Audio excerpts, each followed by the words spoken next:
Hello दोस्तों, नमस्कार। आपके अपने यूट्यूब चैनल पर आपका स्वागत है। इस वीडियो में हम बात करेंगे उन कंपनियों के बारे में जिनमें बाजार बंद होने के बाद खबरें आईं और कल यानी सुबह के समय बाजार ओपन होने पर उन कंपनियों के ऊपर उन खबरों का असर देखने को मिल जाएगा। एएसएम का सर्कुलर भी आया है, तो सभी चीज़ों को लेकर इस वीडियो में हम डिस्कस करेंगे। वीडियो शुरू करने से पहले कहना चाहूँगा, अगर किसी ने चैनल पर फर्स्ट टाइम विजिट किया है तो चैनल को सब्सक्राइब कर लें और बेल आइकन को जरूर दबा लें। सबसे पहले बात करेंगे फिजिक्स वाला के बारे में। इस कंपनी का आईपीओ हाल फिलहाल में आया था। रिसेंट की इस कंपनी की लिस्टिंग है, यानी कि लिस्टिंग के बाद कह सकते हैं कंपनी ने पहली बार अपने रिजल्ट जारी किए हैं। क्वार्टर 2 के रिजल्ट आए हैं। कंपनी का पैट देखें 62% तक बढ़कर आया है। रेवेन्यू में भी हम लोगों को ग्रोथ देखने को मिले। कंपनी के मार्जिन भी हम लोगों को सुधर कर आते हुए देखने को मिले। जो 16.1% मार्जिन थे वो अब बढ़कर 17.2% पर आ चुके हैं।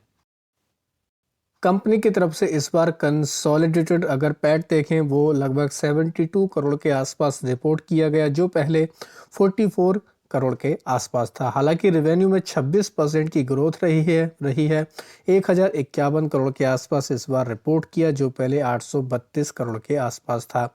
तो ओवरऑल कह सकते हैं ग्रोथ तो दिखाई है, लेकिन बाजार इसको कैसे लेता है ये काफ़ी इंपॉर्टेंट रहेगा, क्योंकि इससे पहले जो कंपनी के क्वार्टर 1 के रिजल्ट थे उससे तुलना करें तो कंपनी का पैट हम लोगों को थोड़ा सा प्रेशर में देखने को मिला है। इनके अलावा बात करेंगे दोस्तों, इस कंपनी में एक और खबर है। कंपनी के बोर्ड ने अप्रूव कर दिया है 470 करोड़ के आसपास ये अपनी 3 इनकी जो सब्सिडरी है उसमें निवेश को इन्होंने मंजूरी दे दी है। तो ये भी कहीं ना कहीं काफ़ी एक इम्पॉर्टेंट खबर है। इनके अलावा बात करेंगे दोस्तों किन्स टेक्नोलॉजी के बारे में। किन्स टेक में लगातार गिरावट है जब से कोटक की तरफ से रिपोर्ट आई कंपनी के गवर्नेंस के ऊपर, और ख़ासतौर पर देखें जो हम लोगों को इनकी बैलेंस शीट देखने को मिलती थी उसके ऊपर जब से सवाल उठे हैं तब से लगातार केन्स में गिरावट है। पिछले कुछ दिनों में 50% तक ये कंपनी प्रेशर में आ चुकी है। कुछ रिपोर्ट में ये भी कहा जा रहा है कि 10,000 करोड़ तक का दोस्तों इसका मार्केट कैप वाइप आउट हो चुका है, यानी कितना ज़्यादा प्रेशर देखने को मिला है। अब इसमें हमें खबर देखने को मिली है कि केन्स क्या करने वाला है दोस्तों, अपने ऑडिटर को चेंज करने वाला है, और इन्होंने जो भी गलतियां हुई हैं, जो भी चीज़ें देखने को मिली, ये इन्होंने दोस्तों इनको एडमिट भी किया है। तो ओवरऑल कह सकते हैं ये कंपनी अभी काफ़ी फोकस में देखने को मिल जाएगी। इंडिगो की बात करेंगे। इंडिगो यानी इंटरग्लोब एविएशन, इसके ऊपर भी नज़र रख सकते हैं। मूडीज की तरफ से कंपनी को लेकर कहा गया है कि ये जो अभी हम लोग को दिक्कतें देखने को मिली थी, डिसरप्शन देखने को मिला था, इसकी वजह से क्या होगा, इंडिगो के जो आने वाले रेवेन्यू रहेगा उस पर डेंट लगेगा।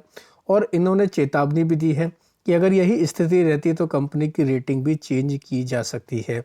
तो कहीं ना कहीं कह सकते हैं अभी ये कंपनी काफ़ी खबरों में है, तो इसको भी चाहें तो आप अपनी वॉच लिस्ट में ऐड कर सकते हैं।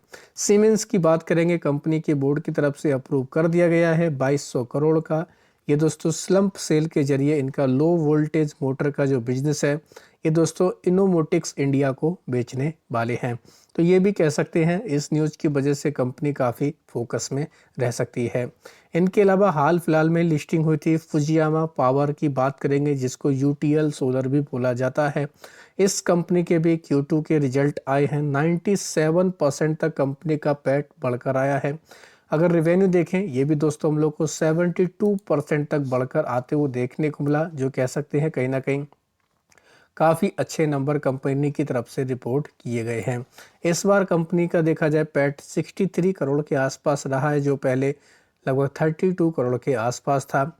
साथ ही कंपनी का अगर ओवरऑल ग्रोथ देखें यानी रेवेन्यू में 567 करोड़ के आसपास इस बार रिपोर्ट की है, जो पहले हम लोग को 330 करोड़ के आसपास देखने को मिलती थी। तो सारा ओवरऑल देखा जाए कंपनी के मार्जिन भी इम्प्रूव होकर आए, तो अच्छे नंबर आए हैं, तो इस वजह से ये कंपनी भी काफ़ी खबरों में रहेगी। इनके अलावा एलएनटी की बात करेंगे। एलएनटी की तरफ से दोस्तों शुरू कर दिया गया है जो इनका रियलिटी का कंसोलिडेशन है, बिजनेस है, ये मूव करेंगे रियलिटी। जो एलएनटी रियलिटी इनकी आर्म देखने को मिलती है, तो इसको लेकर ये अपडेट आया है, तो कंपनी इस वजह से भी कह सकते हैं खबरों में रहेगी। बेल्सपम कॉर्प की बात करेंगे, इस कंपनी में काफ़ी ज़्यादा बाजार की निगाहें रहने वाले हैं, क्योंकि 1165 करोड़ रुपए का इसको सऊदी अरब यानी कि सऊदी वाटर अथॉरिटी की तरफ से ये ऑर्डर मिला है। तो इस ऑर्डर मिलने की वजह से ये कंपनी कहीं ना कहीं काफ़ी खबरों में देखने को मिल जाएगी। साथ ही बात करेंगे आईसीआईसी बैंक के बारे में। आईसीआईसी एएमसी का हम लोग को दोस्तों आईपीओ आते हुए देखने को मिलने वाला है। तो खबर है कि आईसीआईसी बैंक इसमें 2% का अतिरिक्त हिस्सेदारी लेने वाली है। किससे? प्रूडेंशियल कॉरपोरेशन की तरफ से ये लेंगे। 2140 करोड़ में ये हम लोग को डील देखने को मिलने वाली है। तो ये भी कह सकते हैं कहीं ना कहीं एक बड़ा अपडेट है, यानी कि आईपीओ आने के दौरान ही ये हम लोग को न्यूज़ देखने को मिली। तो काफ़ी इम्पोर्टेंट ये अपडेट फिलहाल देखने को मिल रहा है। इनके अलावा बात करेंगे बीसीपीएल रेलवे इंफ्रा के बारे में। इस कंपनी को भी चाहें तो आप अपने फोकस में रख सकते हैं। इसमें भी हमें एक इम्पोर्टेंट खबर देखने को मिली है। खबर है कि दोस्तों कंपनी ने क्या किया है, आवेदन किया है। किसमें? अभी तक ये बीएसई पर लिस्टेड देखने को मिलती है।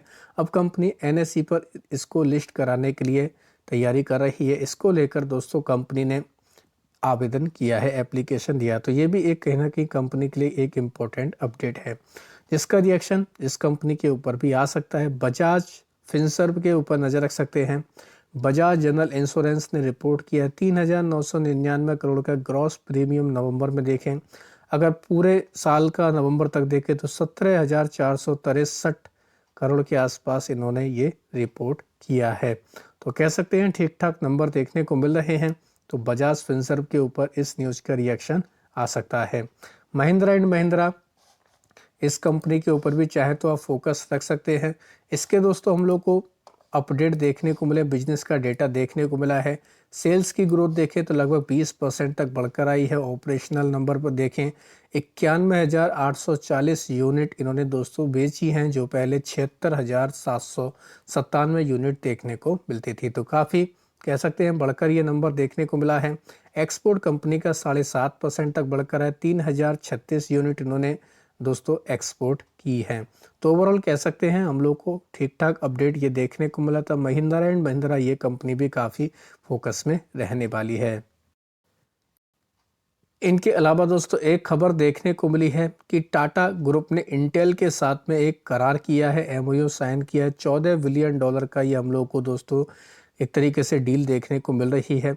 ये सेमीकंडक्टर चिप बनाने को लेकर दोस्तों इन्होंने ये करार किया है। तो इंटेल के साथ में ये जो करार हुआ है, टाटा ग्रुप की जो कंपनी है टाटा इलेक्ट्रॉनिक्स की तरफ से ये एमओयू साइन किया गया है। तो इससे क्या होगा, टाटा इलेक्ट्रॉनिक्स लिस्टेड तो नहीं है, लेकिन डायरेक्टली इनडायरेक्टली एक कंपनी के ऊपर इसका असर पड़ सकता है, वो है टाटा इन्वेस्टमेंट कॉरपोरेशन। जो भी टाटा ग्रुप की कंपनी है और बाजार में लिस्टेड नहीं, तो उसका रिएक्शन इस कंपनी के ऊपर ही आता है। तो चाहे तो आप इस न्यूज़ की वजह से टाटा इन्वेस्टमेंट कॉरपोरेशन के ऊपर नज़र रख सकते हैं। इनके अलावा दोस्तों मूडीज़ की तरफ से रिपोर्ट आई है अडानी ग्रीन एनर्जी और अडानी एनर्जी सॉल्यूशन को लेकर। तो ये जो आउटलुक देखने को मिला, ये अपग्रेड किया गया है। तो ये भी कह सकते हैं कहीं ना कहीं इन दोनों कंपनियों के लिए काफ़ी इम्पोर्टेंट है।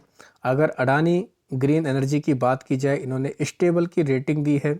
और अगर अडानी एनर्जी सॉल्यूशन की बात की जाए तो इन्होंने RG1 यानी कि इन्होंने इसको लेकर भी ये एक रेटिंग दी है, जो हम लोग को कई सारे पैरामीटर के हिसाब से इम्पोर्टेंट देखने को मिल जाती है। तो चाहें तो आप इन खबरों को भी डिटेल में पढ़ सकते हैं, जिसकी वजह से कह सकते हैं ये कंपनी काफ़ी फोकस में देखने को मिल जाएगी। ASM लिस्ट की बात करेंगे तो शॉर्ट टर्म की लिस्ट में 5 कंपनियों को ऐड किया गया, जिनके नाम है Eldeco housing and industry, Jai Kailash Namkeen, Mohit industry, pan electronic India, west leisure resort limited का नाम है।